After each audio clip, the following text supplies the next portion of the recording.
ऐसे हो गया आई ऐसा ना कोई कितना होगा तो काम जाओ हां वो बोडो आई हीरो है चालू बा। नमस्कार प्रणाम, हम बानी भोजपुरी के खानदान आज सभी श्रोता आज बता दी कि हमने 28 तारीख के कल ही बता रहा नेता 28 तारीख के पटना बापू सभा हमने के आज स्थापना दिवस बाटे। आज पार्टी के लोक जनशक्ति पार्टी के भारत के तले आगे आवाज जरिए हो लोक जनशक्ति पार्टी के 24वां स्थापना दिवस समारोह बा।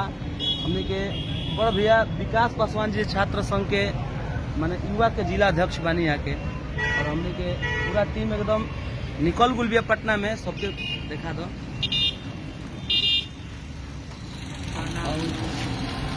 भैया और बता दी कि हमने के 200 गाड़ी के संगे बक्सर से हमने के निकल गुल बनी जा बक्सर भोजपुर से। तो से जे भी वीडियो क्लिप के माध्यम से हमारा के देखा था भाई लोग से विनती बाटे कि वो सब जरूर जुटी भैया के बड़ा और पार्टी के हमने जो मजबूत करे कोशिश करिए लोक जनशक्ति पार्टी के स्थापना दिवस में ढेर सारा प्यार दिया जाए, एकदम सफल बना जय।